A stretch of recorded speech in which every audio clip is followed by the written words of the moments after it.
The CEO of Volkswagen was recently fired after the Environmental Protection Agency found that the company installed software to fool emissions testers. The CEO of Mattel was also recently fired because company sales fell by 7%.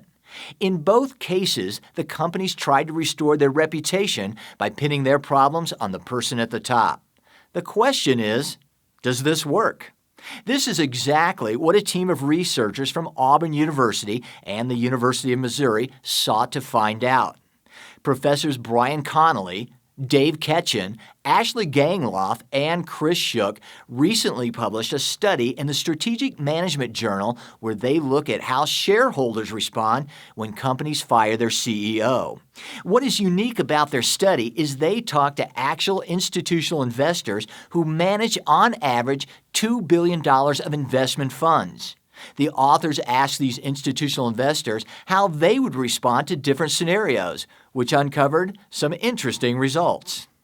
The key finding is that shareholders reacted differently depending on whether the prior CEO messed up for reasons of integrity, like Volkswagen, or reasons of competence, like Mattel. For competence problems, shareholders have no ill will towards the prior CEO, so they welcome appointment of a new outside CEO and are relatively indifferent to appointment of a new inside or interim CEO. Integrity problems, though, are different. Shareholders are going to respond negatively to a scandal no matter what. But look what happens to investor intentions to buy or sell the company's stock. Following a scandal of any kind, if the company hires an outside CEO, investors waffle between holding or selling the company's stock.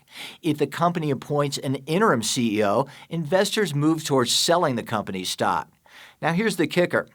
If the company appoints a new inside CEO in the aftermath of a scandal like Volkswagen did, then the fire sale is on as institutional investors look to unload the stock. In fact, appointing an inside CEO is even worse than leaving the old CEO in place. So the message of this study is straightforward. Don't be Volkswagen. Firing your CEO for incompetence gives you a measure of freedom with respect to who you choose as the CEO successor. But firing your CEO after a scandal means you better replace them with an outside CEO or be prepared to watch your stock plummet as institutional investors head for the door.